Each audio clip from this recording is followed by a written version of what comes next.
Começa agora o podcast Contra a Regra. Olá, seja muito bem-vinda, seja muito bem-vindo. Mais um episódio do Contra a Regra chegando nessa nova temporada e hoje para falar sobre o estado de exceção no Equador. Mas antes de mais nada, agradeço mais uma vez a sua participação, a sua companhia aqui no podcast Contra a Regra. Já convido a você que está nos assistindo no YouTube, não é inscrito, se inscreve no nosso canal, ative o sininho para as nossas notificações aparecerem aí para você e não perder nada dos nossos programas, das nossas próximas entrevistas. Para você que também vem nos ouvindo em versão podcast, estamos no Spotify, no Deezer, no Google Podcasts, também no Facebook, Twitter, Instagram, LinkedIn, você nos acha em qualquer lugar. Então, feito esse primeiro espaço aí de agradecimento a você, que é o nosso objetivo principal, claro, é para vocês que nós fazemos o Contra a Regra. Agora eu apresento a nossa equipe, sempre equipe completa, o nosso time ideal, o nosso Dream Team aqui do Contra a Regra. Felipe Strasser, tudo bem? Se eu for o Michael Jordan, tudo ótimo. Abraço ao Alessandro, abraço ao João Campos Lima. Bom dia, boa tarde, boa noite a todos que estão nos ouvindo e nos vendo também. De novo, madrugada de pijama para ficar mais confortável, para trazer vocês para dentro do nosso ambiente, para trazer para dentro da nossa casa, que nós tenhamos uma excelente jornada e espero que todo mundo esteja bem. E o João Campos Lima, quem você é no nosso Dream Team, João? Olha, eu escolheria o Michael Jordan também, até pelo... Já foi. Meu Chicago Bulls, mas como eu não posso escolher ele, eu vou de LeBron James, então. Uma escolha difícil, né? Sai do Michael Jordan, vai pro LeBron James. O João acaba de mostrar que ele entende bastante sobre o Dream Team dos Estados Unidos. LeBron James não jogava que era para escolher. time. Não, mas eu pensei que era para escolher qualquer um aleatoriamente. Eu confesso que eu só sabia do Michael Jordan. Foi por isso que eu escolhi. Tudo bem, mas o importante é que aqui a gente não fala de basquete, porque não ia dar muito certo. O nosso público já entendeu agora em poucos minutos ali, ele entendeu que quem entende aqui de basquete no grupo é o Alessandro. É isso, nós somos meros espectadores. Às vezes eu comento com o Alessandro, me empolgo, mas de basquete eu não entendo quase nada. Bulhufas. Mas tudo bem, a gente não está aqui para falar de basquete, né? A gente está aqui para falar sobre o noticiário internacional e para falar sobre o Equador. A gente volta para a América Latina, voltamos para a nossa vizinhança, porque a gente até citou em alguns programas aí, a América Latina estava meio parada, né? Esquece, não está mais. O Equador já colocou o continente de volta ao noticiário internacional e, como você sabe, a gente sempre convida alguém para analisar o cenário que aconteceu nos últimos dias, vem acontecendo nos últimos dias no Equador, foi um aumento da criminalidade muito grande, por isso o presidente Guillermo Lasso decretou um estado de exceção no país, há protestos contra o governo, ele que recém ingressou no poder, e por isso a gente convidou a professora de Relações Internacionais da Unifesp, a Carolina Pedroso, vai analisar um pouco mais sobre os impactos políticos e sociais do estado de exceção no Equador. Nos últimos meses, o Equador tem sido tomado por uma onda de criminalidade, o que culminou na declaração de um estado de sítio por parte do presidente da República, Guillermo Lasso, e é importante a gente entender um pouco o que está por trás dessa onda de criminalidade, por que o país tem sido marcado por esses crimes tão violentos e também entender as consequências que esse estado de sítio pode ter, levando em conta, sobretudo, o pano de fundo político, contexto no qual o país está nesse momento. Antes de mais nada, é preciso reiterar que o Equador é um país violento, assim como boa parte dos países andinos, os países latino-americanos. Nós somos uma região com altos índices de homicídios, de roubos, e o Equador não foge muito a essa regra. Inclusive, é um país muito perigoso para as mulheres, que sofre já com altos números de feminicídio, de violência de gênero, de violência doméstica. Então, por que nesse momento, considerando todo esse histórico aí de violência do país e da região, por que agora foi declarado estado de sítio? Bom, primeiro porque, de fato, houve um aumento importante da violência, tanto em termos numéricos, como em termos de percepção. A população está com mais medo, tem havido muitas rebeliões nas cadeias, enfim. E a principal causa do aumento dessa criminalidade tem a ver com o crescimento das atividades de narcotráfico do país. O Equador é vizinho da Colômbia, foi se consolidando ao longo dos anos como uma rota importante para a passagem das drogas, dos entorpecentes, rumo principalmente à costa oeste dos Estados Unidos. Então, a Agência de Drogas dos Estados Unidos, a DEA, estima que cerca de 70% da droga que chega a essa parte dos Estados Unidos passe pelo Equador em algum momento, e também abastecer o mercado asiático. Então, todo esse comércio ilegal também acaba estimulando e fortalecendo bandos e facções criminosas que já existiam no país. Né? Então, tem havido, nesses últimos meses, um aumento da rivalidade dessas facções, desses bandos, desses criminosos que estão, muitos deles também, nas cadeias, e a situação da pandemia acabou intensificando ainda mais essas rivalidades. Isso porque a situação sanitária do país, principalmente nos primeiros meses da pandemia, ainda em 2020, foi bastante dramática. O mundo inteiro assistiu ao colapso tanto sanitário quanto funerário de muitas cidades equatorianas, e essa situação foi ainda mais tensa dentro das cadeias. O processo de vacinação ainda está muito lento para essa população carcerária, juntando tudo isso, né, com as rivalidades existentes, acabou se tornando uma bomba relógio, que explodiu agora nos últimos meses. Então, entender um pouco das consequências disso, né? O Equador está sendo governado desde maio de 2020 pelo banqueiro político conservador Guillermo Lasso, depois de muitos anos governado por governos de centro-esquerda e de esquerda, que representa uma mudança política importante. Ele vem justamente com essa pauta mais conservadora, com uma agenda de tolerância zero contra a criminalidade, e, inclusive nesse momento em que há a declaração, né, o decreto do estado de sítio, ele chegou a apelar para a justiça para que os juízes levassem em consideração que as ações eventualmente mais excessivas de força da polícia e das forças militares, das forças armadas, que elas não fossem julgadas com tanto rigor, porque esses homens estariam cumprindo o seu papel, né, de combate à criminalidade. Há um outro aspecto mais político dessa decisão, que, para ser compreendido, nós precisamos levar em conta que o Lasso ele foi eleito em um contexto de divisão do país. Haviam 3 candidaturas principais, além da dele, 2 candidatos também de esquerda e de centro-esquerda. Ele não tem a maioria no Congresso, então é um presidente que não goza de uma popularidade tão alta, sobretudo entre a população mais empobrecida e a população indígena. Há uma certa resistência à figura dele, e, mais recentemente, nas últimas semanas, ele foi implicado no escândalo de lavagem de dinheiro do Pandora Papers. Junto com o presidente chileno, Sebastián Piñera, foram os 2 chefes de Estado implicados no vazamento dessas informações. Então, o estado de sítio, nesse momento, pode ser muito favorável para o Lasso.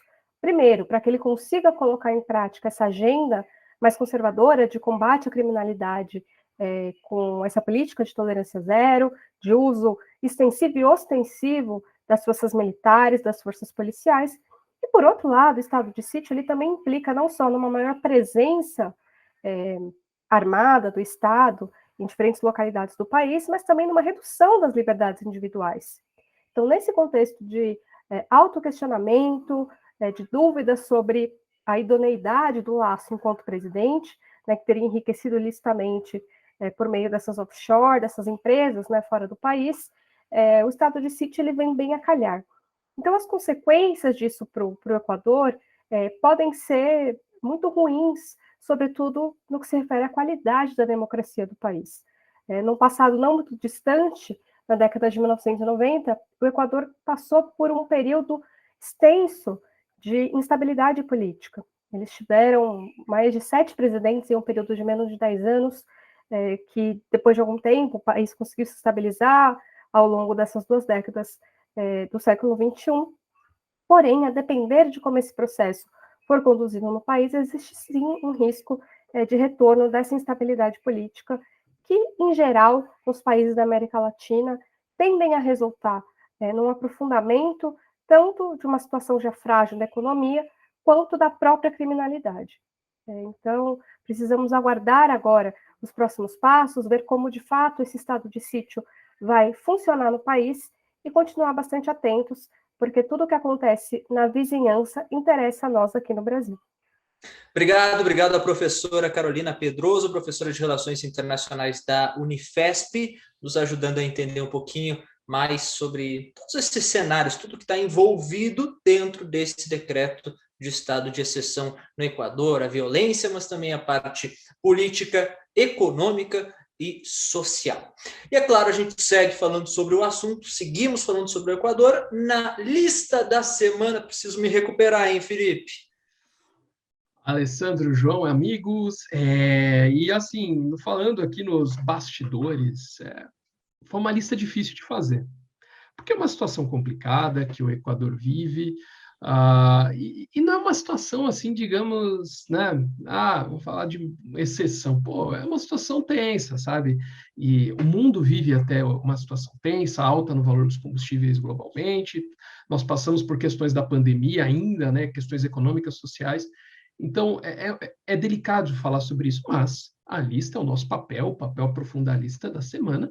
A Alessandro tentando empatar nessa temporada, 1-0 para o João, uma vitória forte, uma vitória boa. Ele ainda acertou a pergunta extra, foi uma coisa assim, aquela vitória segura, não foi um chocolate, mas foi aquela vitória, ele dominou o jogo, tomou aquele golzinho, mas sem problema, recupero, foi lá.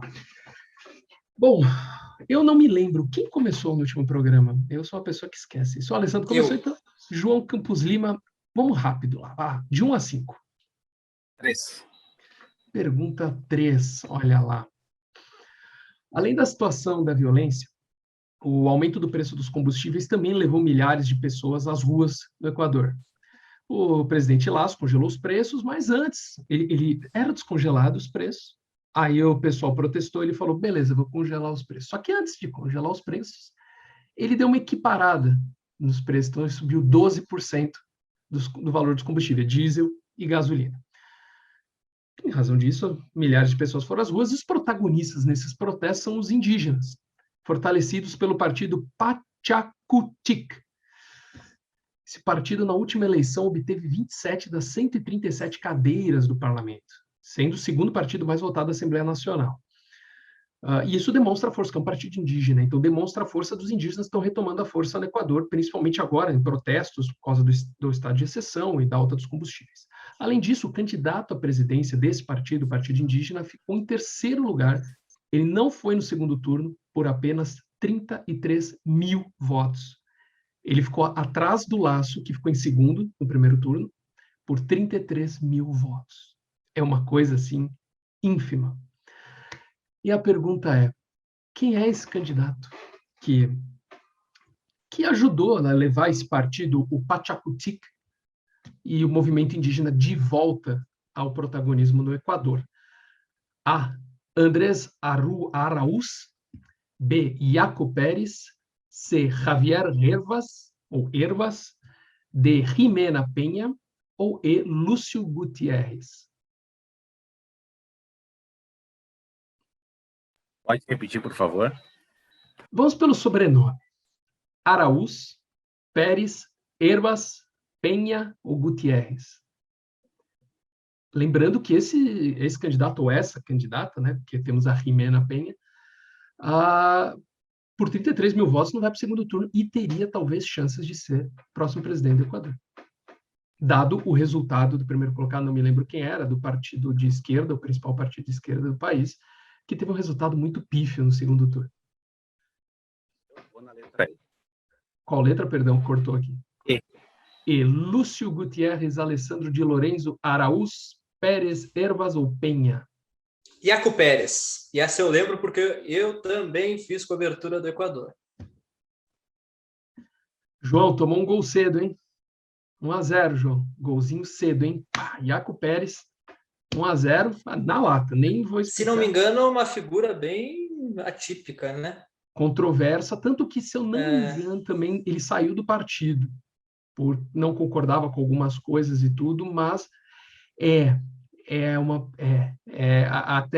Foi engraçado, foi curioso, porque, por exemplo, ficou o Guilherme Lasso, mais de direita, e eu não vou me lembrar, gente, perdão, do outro candidato, mais à esquerda, mas o Iaco Pérez dizia que o voto revolucionário no segundo turno era ser voto nulo.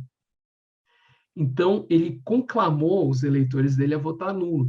E se você olha o mapa da votação do primeiro turno e do segundo, dizem que, por causa desse voto revolucionário nulo, o Guilherme Lasso ganhou as eleições, porque no mapa, nas regiões que o Iaco Pérez venceu, no segundo turno, quem ganhou foi o Guilherme Lasso. E você pensa, candidatos, os caras de esquerda não iam votar num cara da direita, obviamente, mas tanto voto nulo que deixou o Guilherme Lasso numa situação muito mais confortável e foi eleito presidente do Equador. Bom, é uma estratégia que não funcionou. Bem a verdade, não deu muito certo. Bom, 1-0, Alessandro, 1, 2, 4, 5, agora está esfregando até as mãos. 5. 5 foi a pergunta. Essa, Gustavo Chagas sabe a resposta, que foi a última pergunta que eu fiz, que eu produzi para a lista. E eu mostrei para ele até a pergunta, e ele errou. Um dos conflitos mais duradouros do continente envolveu Peru e Equador, no chamado, olha só, não, olha o nome original, conflito limítrofe entre Peru e Equador. Baita nome.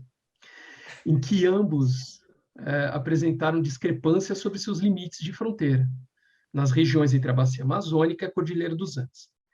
O estado de guerra entre as nações, como nós estamos falando de estado de exceção, o estado de guerra entre as nações terminou somente em 1998, com a assinatura do Ato de Brasília, no Palácio do Itamaraty.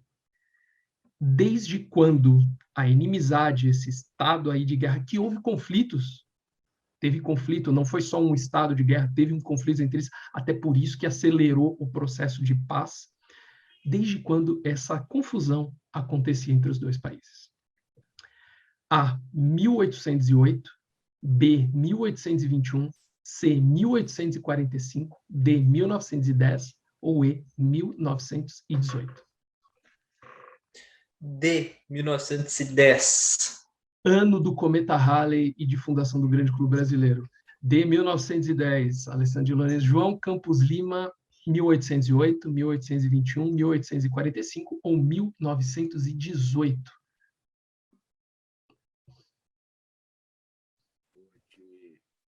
Letra E novamente, 1918.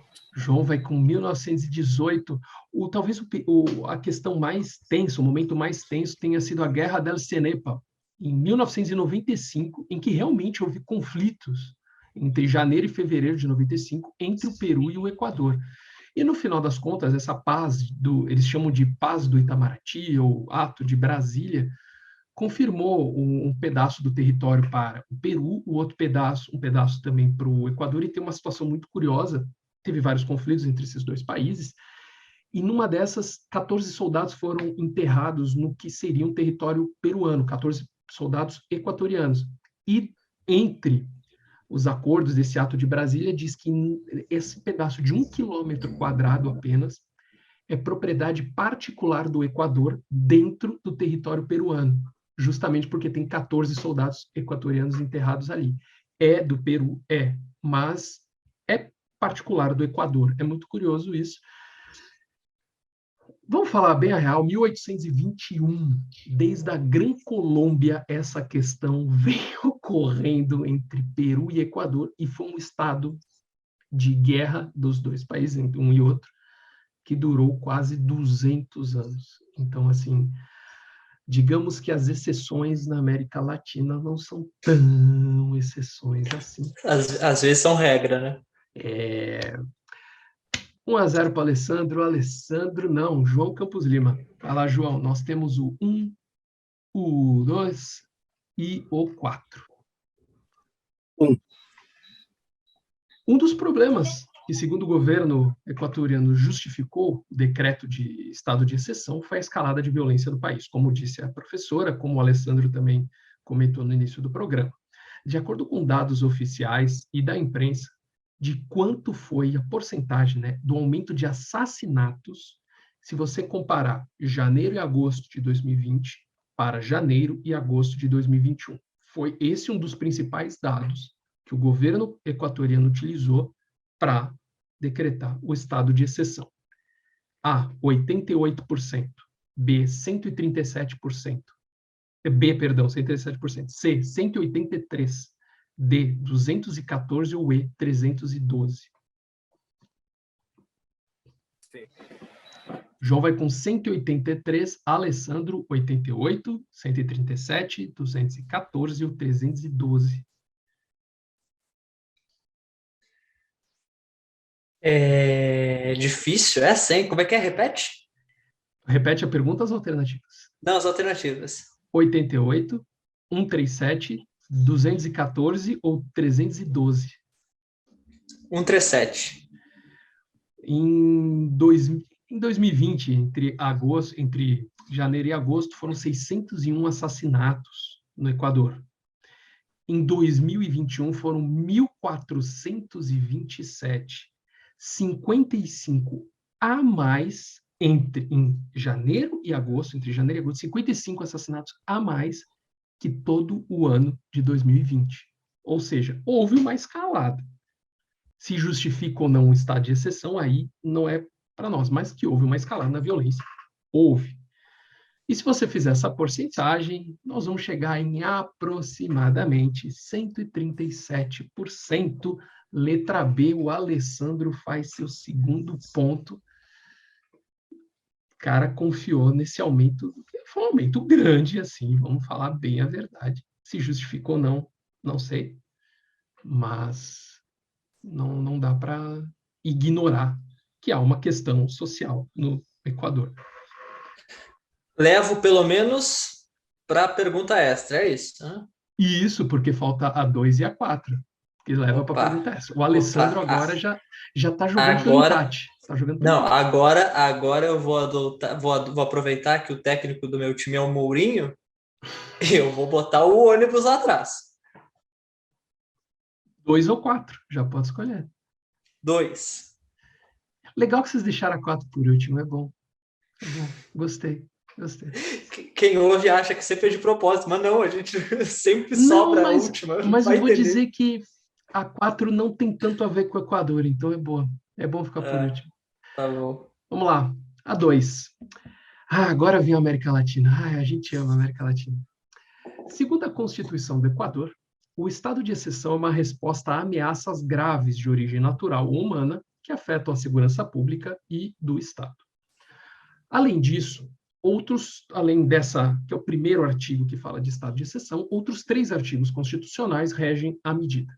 No entanto, agora vem, o Equador é chamado por alguns acadêmicos de país de exceções.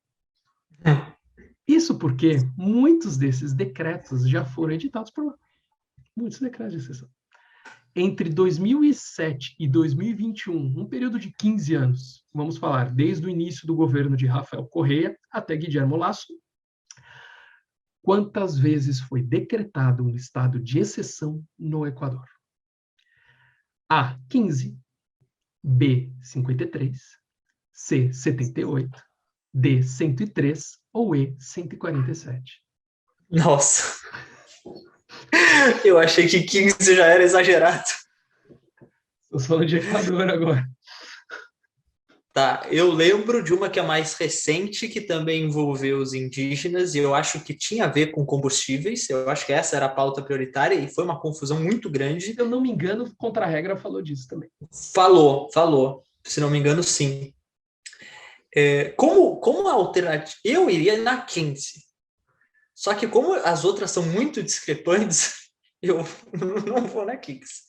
Eu vou apostar na fama da América Latina. Eu vou na letra E, que é a maior. 147 estados de exceção no Equador. Parece absurdo, mas a América Latina consegue. João Campos Lima, 15, 53, 78 ou 103 estados de exceção na América Latina. Na América Latina, não, no Equador. Nossa, do Equador, um país da América Latina desse tamanho. E em pouquíssimo tempo, né? Em 15 anos? A gente não tá falando nem da história. Pode repetir, por favor? 15, 53, 78 e 103.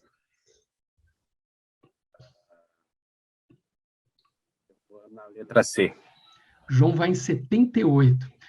Assim, para vocês terem um efeito de comparação, o Brasil viveu um regime de exceção na época do regime militar. Então, muitos acadêmicos consideram que o Brasil estava sob um estado de exceção. Mas a última vez que o Brasil teve um estado de sítio, porque no Brasil só tem 2 tipos de estado de exceção, tem que deixar bem claro, que é o estado de sítio e o estado de defesa. O estado de defesa seria o primeiro dos estados, assim, então o Brasil está sofrendo uma grave ameaça, uma comoção muito grande, ou algum desastre natural, se colocaria um estado de defesa. Suspende alguns direitos constitucionais individuais e o executivo tem mais poderes que o legislativo e o judiciário. O estado de sítio, no Brasil, geralmente, pela Constituição, é num caso de guerra, nova Constituição, num caso de guerra mesmo, o Brasil sendo invadido, aí você suspende uma grande parte dos direitos constitucionais do indivíduo e também aí já começa a poder cercear a imprensa, a poder encampar empresas, requisitar mantimentos, qualquer coisa, invadir casa, então aí já vira um estado um pouco mais sério. A última vez que o Brasil decretou um estado de exceção foi com João Goulart. Então pensa que assim, que como nós vivemos o regime militar é um estado de exceção em si, mas vamos falar da decretação, do decreto de um estado de exceção num regime democrático. João Goulart, na década de 60.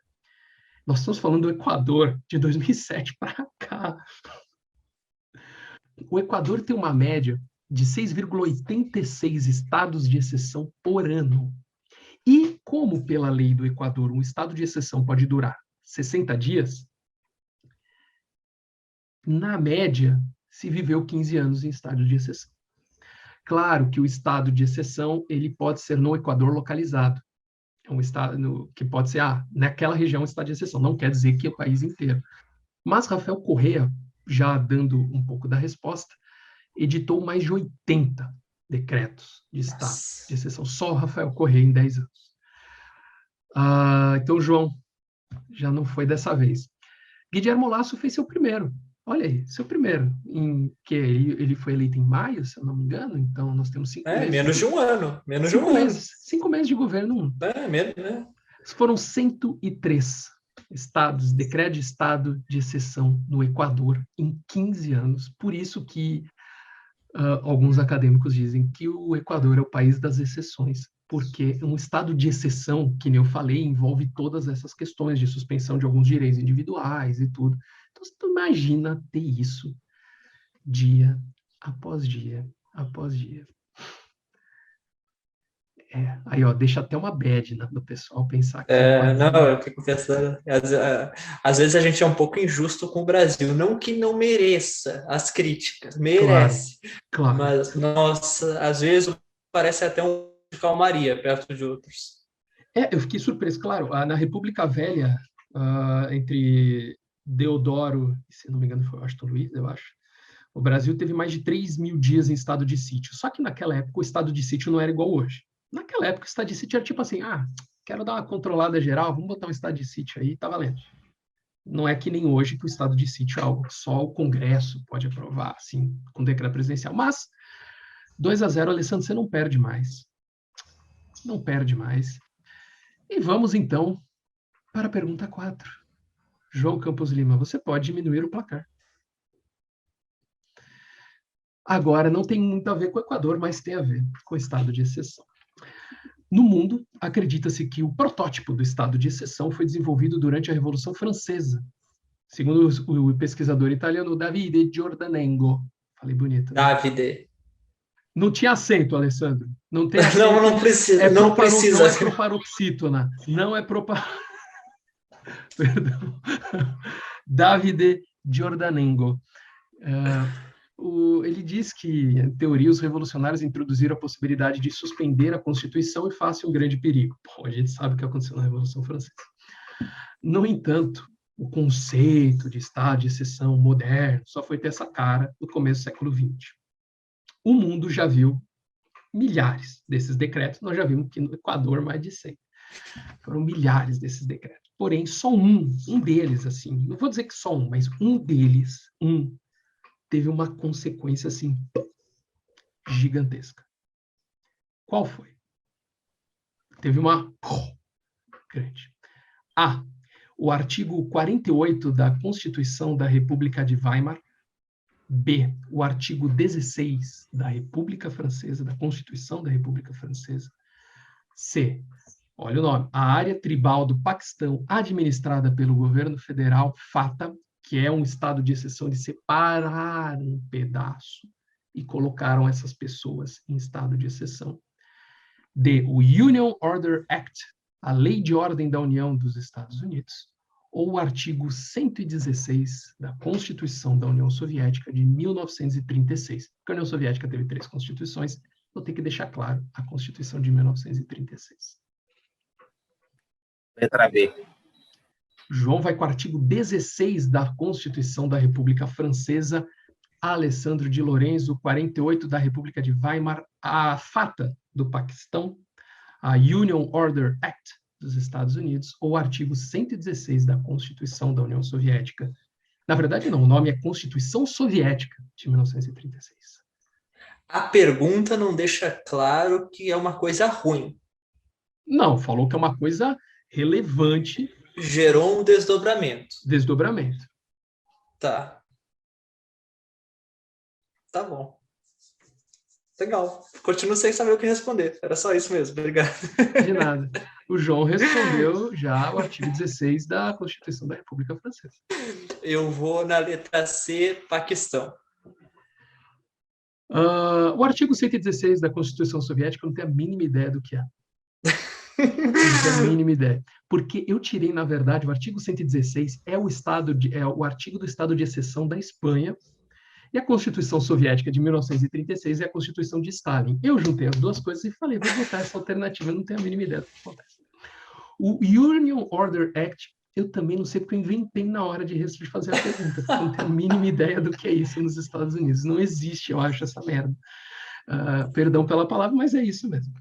Não existe. Deve ter um estado de exceção? Deve. Existe. Não sei. Não pesquisei. A área tribal do Paquistão, administrada pelo governo federal, realmente existe e é uma das questões mais quentes com relação ao Paquistão. Eles separam essa área, esse povo nós não temos. Mas também assim... Não é tão relevante assim a ponto de desdobramentos. Tu já tinha ouvido falar? Então já vamos parar para pensar. O artigo 16 da Constituição da República da França, ele rege o estado de exceção, o estado de defesa, o estado de sítio na República Francesa. E ele, até hoje ele rege, só que é uma coisa nova. E a última vez que ele foi decretado foi em 2015, quando houve os ataques em Paris, 15 e 16, quando houve os ataques em Paris, no Bataclan, tudo aquele ataque terrorista gigantesco, e o François Hollande decretou o estado de exceção na França, principalmente na região de Paris, né, mas em toda a França por causa da questão do terrorismo. Teve um impacto grande. Mas um certo personagem da nossa história se utilizou de um golpe num parlamento e, diante da comoção que aquele golpe levou, ele, como chanceler desse país, se utilizou do artigo 48 da República de Weimar, destituiu o presidente do país, instaurou uma ditadura que nós conhecemos o que aconteceu a partir dessa ditadura em 1938, com a invasão da Polônia. Portanto, foi a partir de um estado de exceção que Adolf Hitler tomou o poder completo na Alemanha, na República de Weimar, era a Constituição da República de Weimar, que caiu logo em seguida, depois que Adolf Hitler chegou no poder.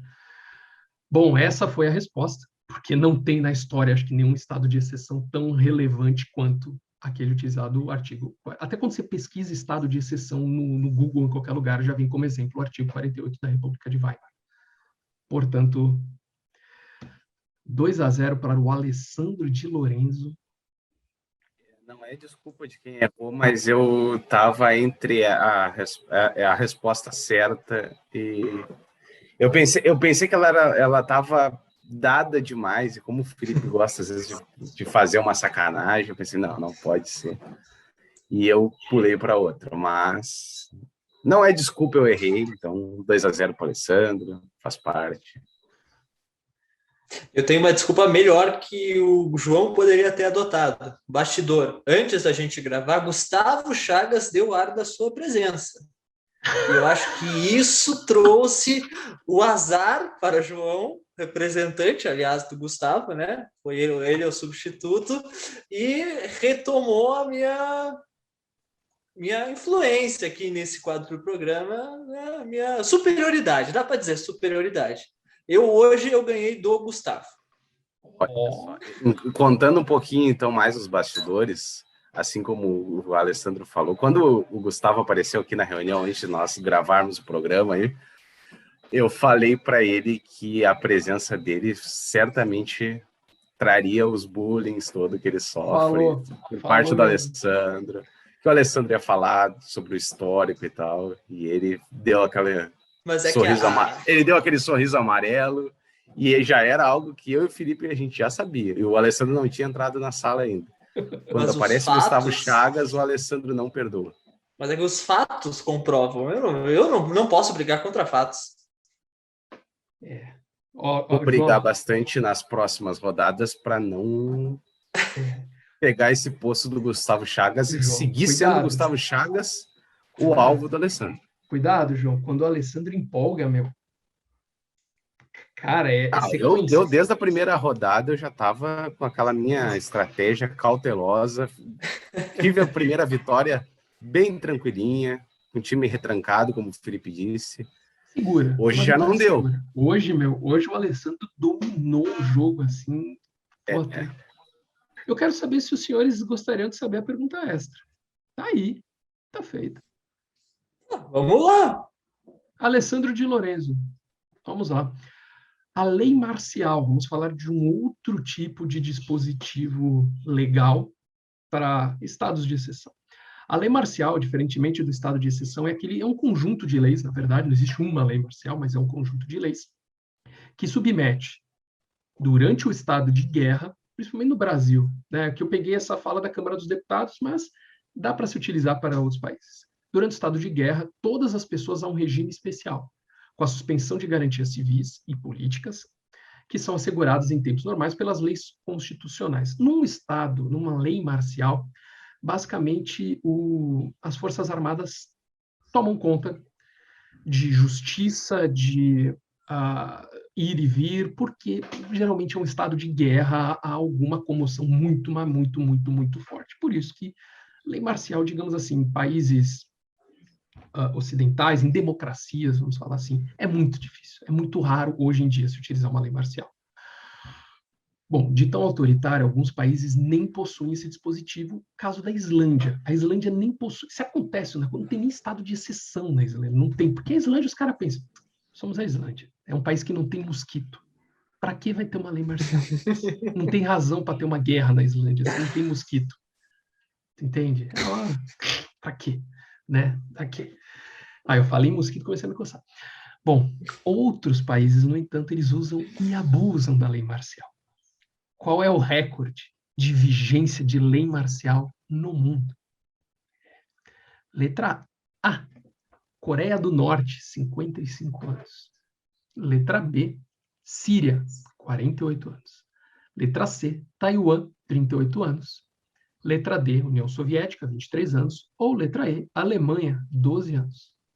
Lembre-se que lei marcial é a suspensão completa de direitos e, principalmente militares, tanque de guerra no poder, não é nem um golpe. Não é um golpe porque está na Constituição, na lei, mas é uma coisa bem tensa. União Soviética. União Soviética D, João Campos Lima, Coreia do Norte, Síria, Taiwan ou Alemanha. Cortou o som, João. Coreia do Norte. Coreia do Norte. Eu não tenho a mínima ideia se a Alemanha teve um lei marcial. Deve ter tido. Na época de guerra, mas a guerra duraram 6, 7 anos. Né? A União Soviética também deve ter tido. Mas também... Né? O Canadá eu sei que teve no ano 1700 e não sei quanto, então, mas realmente... Vamos falar de Síria e Taiwan. Taiwan teve na sua história 38 anos de lei marcial. Depois, nós já falamos da história de Taiwan, depois que os revolucionários, depois que a República da China foi para a ilha de Taiwan, eles ficaram em lei marcial por 38 anos até se resolver as questões com a China continental. Mas desde o golpe de Estado de 1963, que a família do Bashar al-Assad tomou o poder na Síria, até 2011, a Guerra Civil da Síria, a Síria esteve em lei marcial. 48 anos de lei marcial na Síria. Então, assim, desde o período que tomaram o poder até uma guerra civil, a Síria esteve em lei marcial, ou seja, a Síria viveu num estado de exceção desde a década de 60. Até hoje, porque nós ainda temos a guerra civil. 10 anos de guerra e nada, né? E nada. Que foi tema também de um belo contra-regra, um belíssimo contra-regra, a guerra civil na Síria, os 10 anos nós comentamos. Senhores, 2-0 para o Alessandro de Lorenzo. Essa foi a lista da semana, que foi mais sobre Equador e estados de exceção, estado de defesa, estado de sítio, para contextualizar um pouco o que é cada uma dessas coisas e como o planeta, como o mundo se utiliza dessas medidas que eram para ser de exceção, mas em alguns países como o Equador, acaba virando um estado de normalidade, um estado de exceção. Sempre muito interessante a lista da semana. Fico muito feliz que eu consegui empatar esse jogo. Semana que vem tem mais. João, até lá. O Alessandro deu aula de basquete e ainda me ganhou. Vai estar me devendo para a próxima. Felipe, até a próxima. Abraço para todo mundo. Obrigado aí por acompanhar a gente. Siga a gente nas redes sociais e no YouTube. Um beijo no coração de todos. Valeu.